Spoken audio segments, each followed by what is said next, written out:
mulai.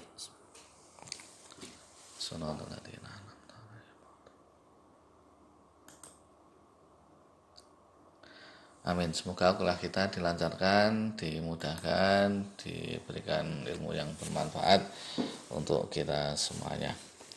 Pada awal kuliah ini kita akan membahas tentang apa itu sistem informasi. Kita kenal dulu apa dan bagaimana jenisnya, seperti apa, bentuknya, kayak apa, tentang sistem informasi. Nah, sebenarnya ketika kita belajar tentang mata kuliah ini, analisis dan perancangan sistem informasi, ada dua kata kunci di sini, yaitu sistem informasi, sistem dan informasi. Kita belajar apa itu yang namanya sistem dan apa hasil dari pengolahan data sehingga menghasilkan informasi. Sebenarnya kita di dalam kehidupan sehari-hari, baik di organisasi, di sekolah, di kuliah, di masyarakat, dan lain sebagainya, itu pasti kita saling bertukar-menukar data, saling bertukar-menukar informasi. Kita cari pengetahuan, kita cari data, kita cari fakta, dan lain sebagainya, kemudian kita olah. Nah, hasil pengolahan itu kemudian kita simpulkan menjadi sebuah informasi yang itu penting. Kadang untuk diri kita sendiri, kadang juga untuk orang lain, kadang juga untuk pihak pemangku kepentingan yang lain. Sehingga dalam sehari-hari kita terus bergelut, terus berhubungan, terus berinteraksi dengan yang namanya data dan informasi. Nah, agar informasi yang kita peroleh itu efektif, efisien, akurat, tepat waktu, relevan gitu ya, sesuai dengan kebutuhan, maka harus dibuat prosesnya itu yang sistematis, yang baik gitu ya. Prosesnya ya yang terkendali, yang tersistem gitu. Sehingga kenapa kok informasi ini menjadi titik kunci, karena orang pemimpin atau siapapun pihak itu dia akan menentukan keputusan berdasarkan informasi yang dia terima. Nah, informasi ini menjadi kata kunci dia ketika kita akan mengambil kebijakan. Karena salah mengambil keputusan, maka nanti salah akibat yang akan diperoleh gitu. Bisa bukan keuntungan yang diperoleh, tapi bisa kerugian yang dia akan terima, atau mungkin bisa lebih parah lagi gitu. Nah, karena salah pengambilan keputusan. Nah, agar keputusan itu menjadi tepat sasaran, maka harus diproses. Ya, pemrosesan ini atau pemrosesan yang baik ini maka harus tersistem gitu ya. Sehingga ada dua kata kunci, yaitu sistem dan informasi. Kita kenal lah, misalkan di kampus kita sendiri. Anda ingin tahu informasi tentang jadwal kuliah, Anda ingin informasi tentang pembayaran keuangan, Anda ingin tahu informasi tentang dosen, Anda informasi tentang kegiatan kampus dan sebagainya, maka Anda pasti mencari informasi itu yang akurat, yang tepat waktu, yang relevan. Anda pengen tahu tentang kegiatan kamu saat ini, gitu. Nah, di sana tertulis gitu. Tapi tanggalnya tahun lalu, terus saja Anda tidak butuh. Karena apa? Karena sudah kadaluarsa. Ya, kita akan kenal dulu contoh-contoh sistem informasi. Nah, untuk saat ini identik sistem informasinya adalah dalam bentuk sebuah aplikasi, bisa berupa website gitu ya. Atau kalau sekarang mungkin ada aplikasi mobile dan lain sebagainya. Itu identik dengan itu ya, identiknya dengan itu. Padahal kalau kita menyikapi sebenarnya itu adalah sebuah sistem, wujudnya saja yang dalam bentuk software gitu ya. Ya, sekali lagi di dalamnya adalah sebuah sistem untuk memproses, menghasilkan sebuah informasi, tapi wujudnya adalah sebuah software gitu. Nah, ini contoh sistem informasi. Ini contoh sistem informasi. Anda pasti kenal apa ini ya. Ini adalah CBIS ya, Computer Based Information System. Computer Based Information System atau sistem informasi berbasis komputer. Sehingga CBIS itu sebenarnya bukan nama, tapi jenis ya. Jenis ya. Kayak kita loh, orang. Ya, kita orang. Orang ini kan ya orang. Tapi untuk membedakan antara orang satu dengan orang lain, maka dia diberi nama, yaitu ada Joko, ada Edi, ada Agus, ada Bambang dan sebagainya. Itu untuk membedakan antara orang satu dengan orang lain. Tapi kalau tanpa nama ya sebutnya dia adalah jenisnya orang. Sehingga CBIS itu sebenarnya jenis sistem informasi berbasis komputer. Kalau namanya ya monggo ada beberapa ya, misalkan yang kita kenal ada Spada ya yang untuk learning itu, kemudian ada Sri Kandi, kemudian ada Sister dan lain sebagainya ya. Nah, untuk CBS ini memang belum, tapi nanti mungkin dikasih namanya apa gitu ya. Ya, sekarang kan modelnya misalkan pemayangan Sri Kandi itu eh, apa itu namanya Nakula ya itu. Nah, ini kasih apa gitu. Bima atau apa gitu ya misalnya. Nah, tampilan software ini adalah di dalamnya itu adalah alat pemroses informasi. Anda tahu ketika Anda buka ini maka Anda akan mendapatkan banyak informasi dari aplikasi ini, dari software ini, dari website ini. Anda bisa melihat jadwal kuliah, Anda bisa lihat jadwalnya dosen, Anda bisa lihat pengumuman dari situ. Apakah semuanya tampil sendiri? Tidak. Itu berdasarkan juga dari data-data yang sudah dioleh di sistem ini. Sama, kita sebagai dosen itu juga tahu kapan kita ngajar, mata kuliahnya apa, jam berapa, ruangannya apa gitu ya. Maka apakah itu muncul sendiri? Ya tidak, itu hasil pengolahan gitu. Hasil pengolahan. Kemudian misalkan lagi muncul nilai gitu. Apakah nilai itu muncul sendiri? Ya tidak. Di sana ada proses inputting, ada proses Anda bisa muncul tampil sebagai IPK, IPS dan lain sebagainya, gitu ya. Nah, itu adalah sebuah proses. Jadi di dalamnya itu adalah sebuah proses, ada langkah-langkah di sana, ada algoritma di sana yang dijalankan, kemudian ditampilkanlah dalam wujud sebuah software aplikasi CPIS dalam bentuk website kalau ini ya. Jadi web base ya, berbasis web. Ada juga yang selain berweb base? Ada. Bahkan sekarang ada yang namanya berbasis desktop, yaitu ada yang berbasis smartphone mobile gitu ya. Itu. Ya, artinya di dalamnya adalah sebuah sistem. Yaitu sistem yang mengolah data menjadi sebuah informasi yang dibutuhkan oleh penggunanya.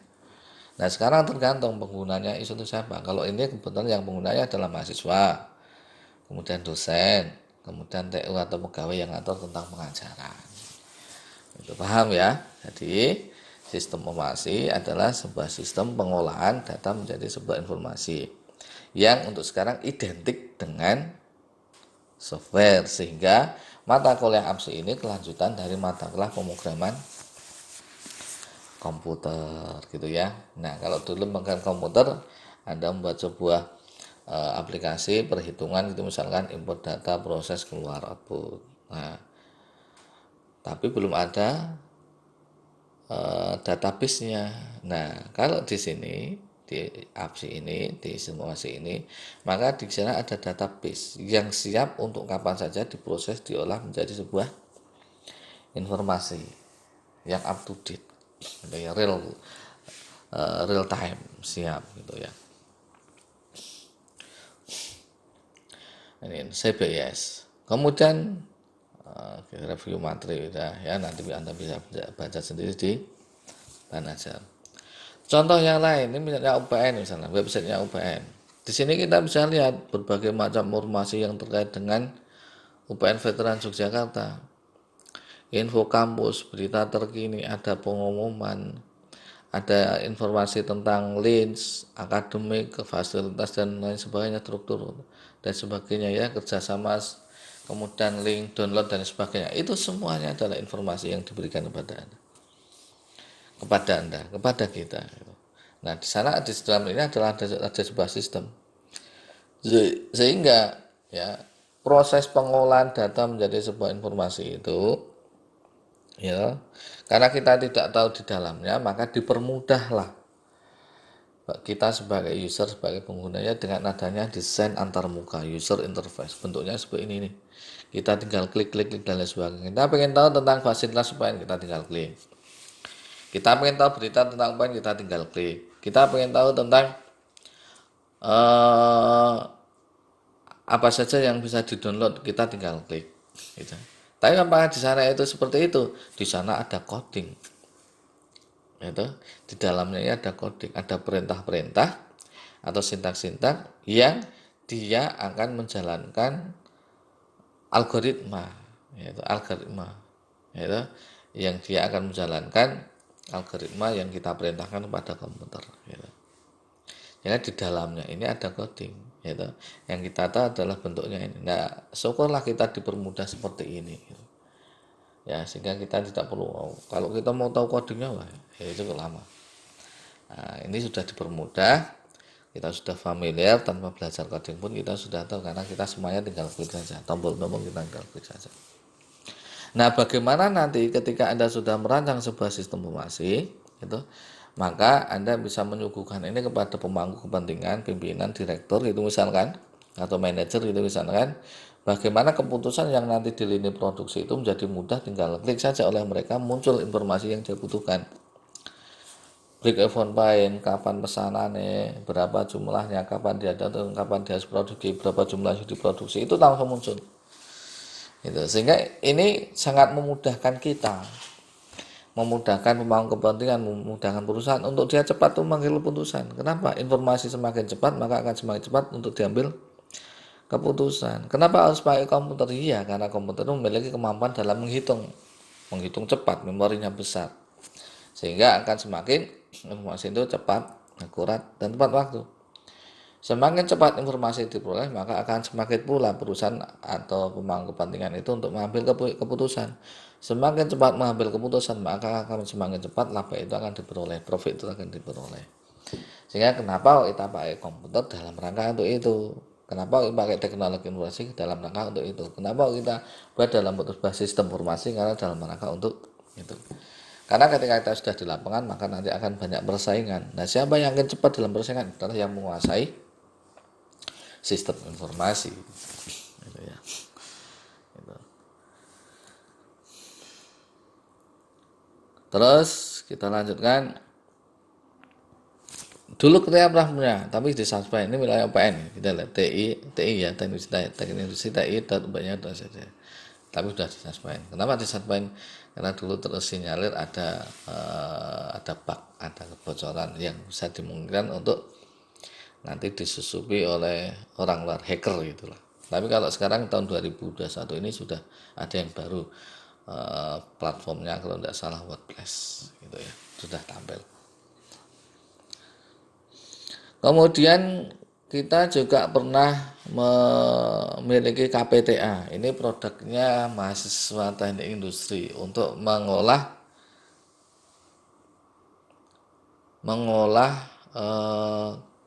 KP ya, kerja praktek dan TA. Sehingga dengan informasi ini, dengan sistem ini, maka nanti akan diinputkan mahasiswa, ambil TA-nya siapa, pembimbingnya siapa. Nanti akan muncul jadwal ujiannya kapan gitu dan lain sebagainya, pemantaunya ada gitu. Nah, ini juga untuk memudahkan, atau sekali lagi untuk memudahkan kegiatan operasional. Dulu ada TA, KP. Ikatan alumni juga ada tuh ya. Nah, ini juga penting untuk penelusuran research study. Itu. Kalau sekarang sepertinya belum muncul lagi untuk saya. Tapi mungkin kalau Anda nanti bisa dimunculkan itu ya, yang lebih inovatif. Manfaatnya apa? Banyak sekali, ya toh, banyak sekali. Bisa saling menukar informasi, pekerjaannya di mana, ada lowongan apa dan sebagainya, jumlahnya kapan, lulusnya kapan dan sebagainya. Wah, banyak sekali manfaatnya. Di samping untuk mahasiswa juga untuk jurusan gitu. Ketika ada akreditasi maka bisa diambilkan data-data dari sini. Banyak ya, ini contoh-contoh sistem informasi. Ini contoh dulu saya pernah buat ini. Nah, dulu waktu awal saya masuk di UPN tahun 2011 saya buat ini. Dulu awalnya ya. Dulu inilah website pertama di teknik industri ketika saya masuk tahun 2011. Isinya ya sama tentang informasi ini macam-macam ya. Itu berbasis website. Nah, sekarang kita kalau tadi semua yang tadi kita tampilkan adalah berbasis website, kalau ini berbasis desktop atau komputer standalone ya, yang ada pakai PC gitu. Misalkan contoh sistem informasi tentang kepegawaian gitu ya. Nah, ini digunakan di area kantor tertentu, misalkan di kelurahan atau di industri juga bisa, kantor ya, di kantor atau di akademisi juga bisa, di perguruan tinggi juga bisa, di sekolah juga bisa dan sebagainya, di organisasi juga bisa.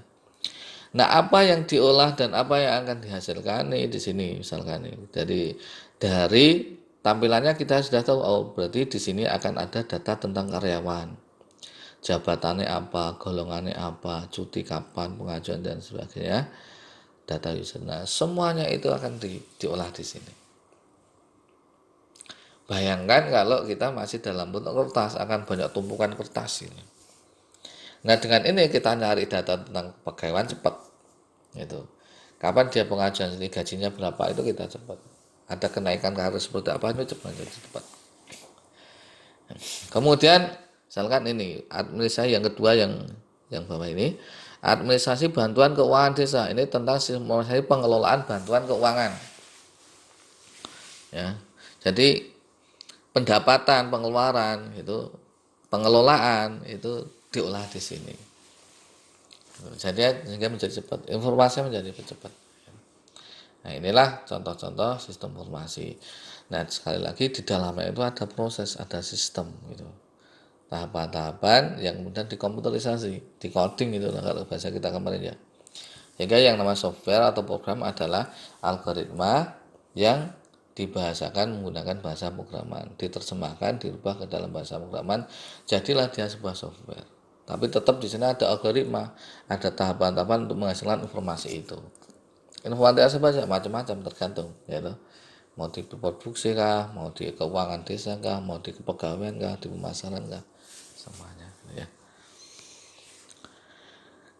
Kemudian ini contoh-contoh berbagai macam sistem informasi. Satu, sistem informasi akuntansi, yang mesti ngurusi yang berkaitan dengan transaksi karena akuntansi. Sistem informasi akademik ya berarti terkaitan dengan kegiatan operasional di perguruan tinggi. Sistem informasi perpustakaan ya terkait tentang pembukuan perpustakaan.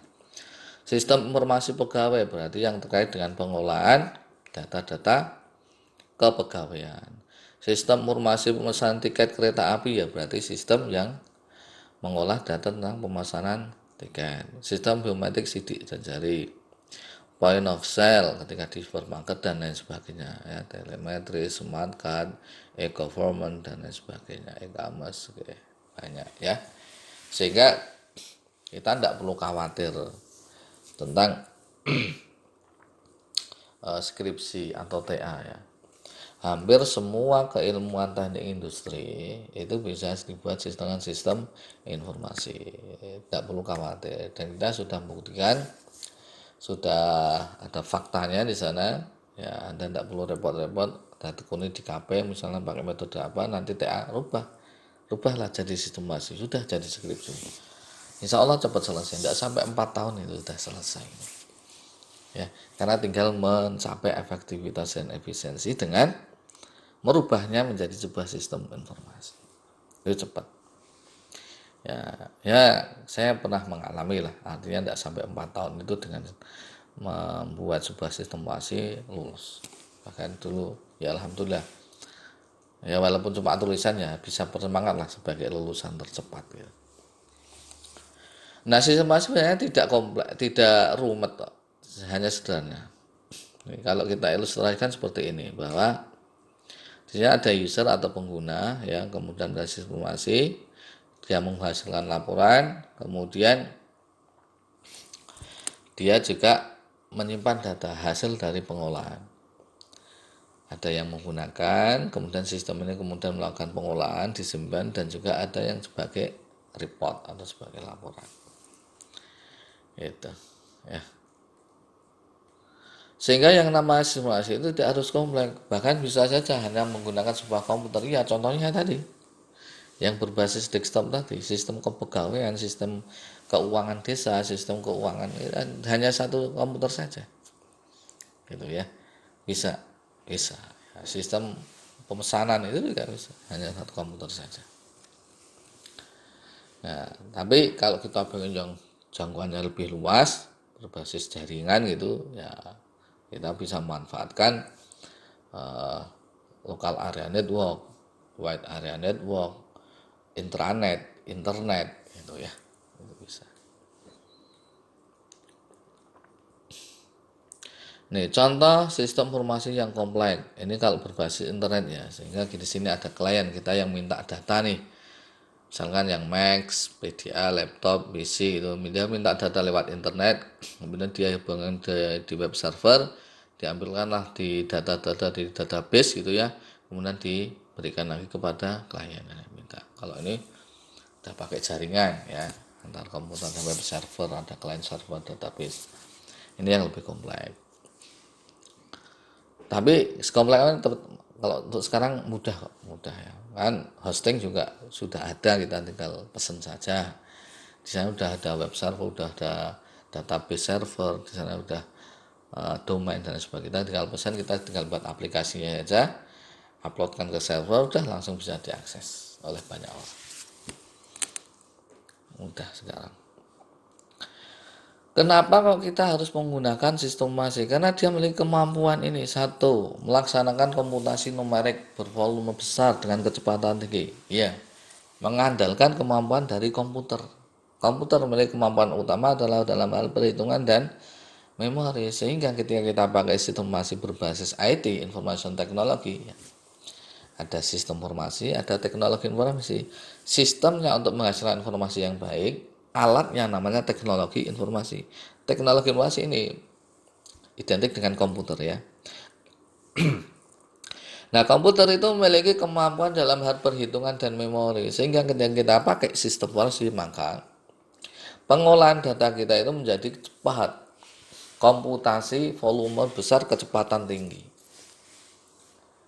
Yang kedua, menyajikan komunikasi dalam organisasi atau antar organisasi yang murah, akurat, dan cepat. Bayangkan, kalau kita pengen berkomunikasi dengan user kita, dengan kolega kita, dengan mitra kita, dengan manajer kita, dengan teman kita yang ada di luar sana, misalkan kita di Jogja, komunikasi dengan yang ada di Jakarta, di Kalimantan, di Sumatera, atau di luar negeri lah gitu.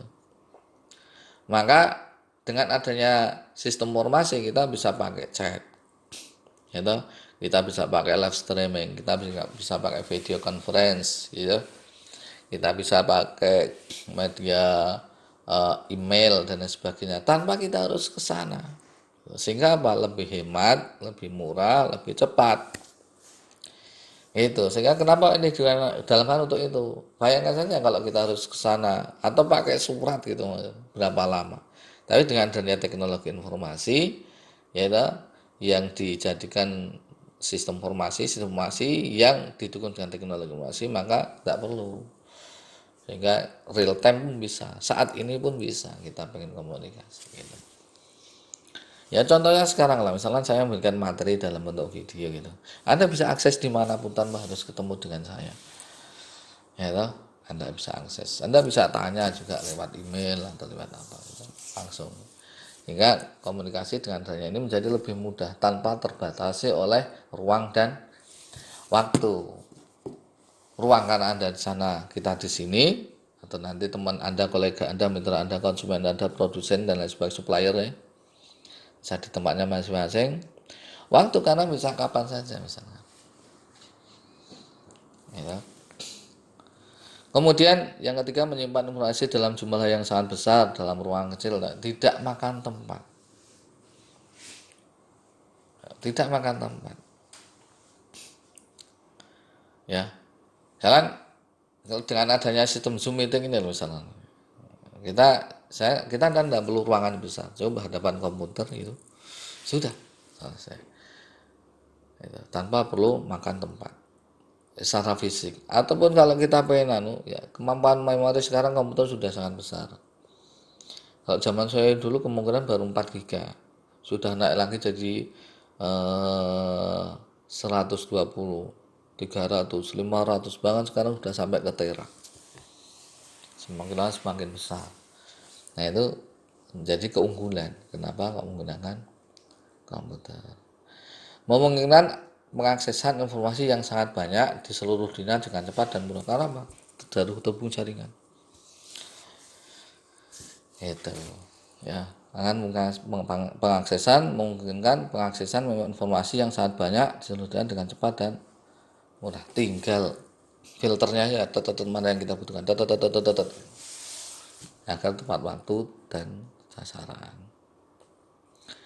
Selain itu, meningkatkan efektivitas dan efisiensi orang-orang yang bekerja di dalam kelompok, dalam suatu tempat atau pada beberapa lokasi.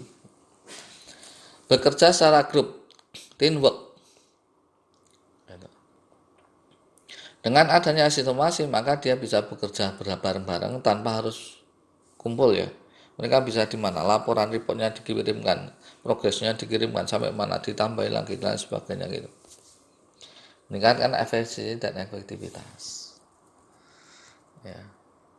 Dan kalau Anda kenal misalnya ada grup decision support system, para pemangku kepentingan manajer-manajer itu, ya, mereka saling berkomunikasi, saling berikan report di dalam sebuah sistem informasi yang grup kelompok. Nah, terus ya nanti bisa digunakan untuk pengambilan kebijakan bagi perusahaan. Itu saya coba. Itu. Menyajikan informasi dengan jelas, yaitu yang menarik, bisa menggugah pikiran, mengotomasi proses-proses bisnis yang semi otomatis dan tugas-tugas yang dikerjakan secara manual. Tentu saja, ya, ini manfaat, yaitu manfaat yang luar biasa ketika kita pakai sistem informasi. Tidak perlu kerjakan secara manual. Bayangkan kalau Anda ngitung ROP, kadang ngitung EPK, EOK, BEP itu secara manual. Tapi kalau dengan dana sistemasi ini tinggal klik saja, dia sudah menghitung keluar hasilnya. Kita tidak perlu sampai hemat pikiran kita, hemat efektif dan sehingga mempercepat juga pengetikan dan penyuntingan, melaksanakan hal-hal di atas jauh lebih murah daripada kalau dikerjakan secara manual. Sehingga dengan kemampuan-kemampuan yang demikian hebat ya, yang kemampuan bagus itu, maka penggunaan dari sistem informasi ini adalah satu untuk peningkatan produktivitas, sehingga ketika produktivitas naik, hasil kinerjanya naik, produknya menjadi naik, keuntungan juga akan semakin naik, gitu ya. Pengurangan biaya tadi, hemat biaya, tidak perlu ke sana dan sebagainya, cukup diolah gitu. Dah di sini keputusannya apa jalankan. Mudah. Peningkatan pengambilan keputusan, data semakin cepat diperoleh, semakin cepat diolah, informasi semakin cepat diketahui, keputusan juga semakin cepat diambil. Manfaatnya banyak. Peningkatan layanan konsumen, jelas konsumen tidak perlu nunggu lama, dia sudah tahu order kapan dibanding kapan, gitu ya. Ada kebutuhan apa, ada teknis apa, langsung bisa disampaikan, langsung bisa ditangani. Pengembangan aplikasi yang strategis, sehingga Anda tidak perlu khawatir bakal kehilangan kesulitan cari skripsi, karena hampir di setiap lini kegiatan operasional, kegiatan industri itu bisa dibuat sistem informasi. Itu sasaran keunggulan dari sistem informasi. Nah, dengan kemampuan yang ada itu, yaitu kita sebenarnya sudah tergugah untuk menggunakan sistem informasi di area kita, atau nanti ketika Anda bekerja gitu, di dunia industri yang Anda geluti, di perusahaan yang Anda nanti bekerja di sana.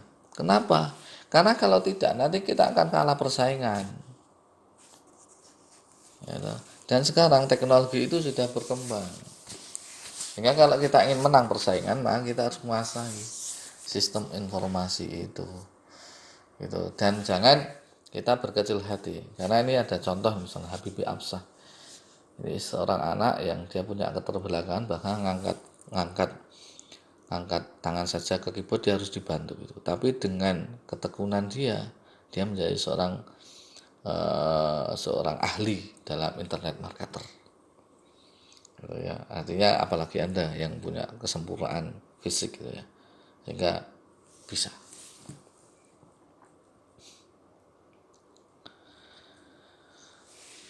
Oke.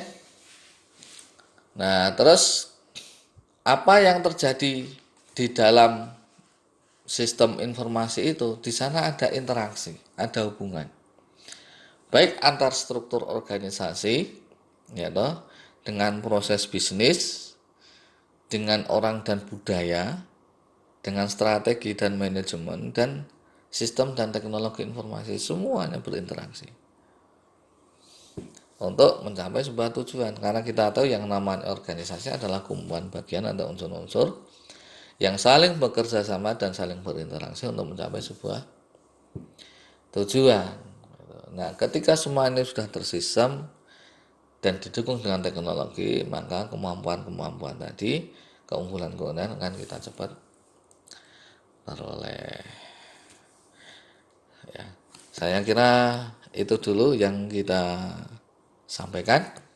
Nanti bisa kita lanjutkan di ini belum selesai, masih ada kelanjutannya untuk menghemat waktu ya. Ini kita potong-potong ada ya, dan hemat kuota ya. Kita cukupkan sekian dulu, nanti bisa kita lanjutkan. Assalamualaikum warahmatullahi wabarakatuh.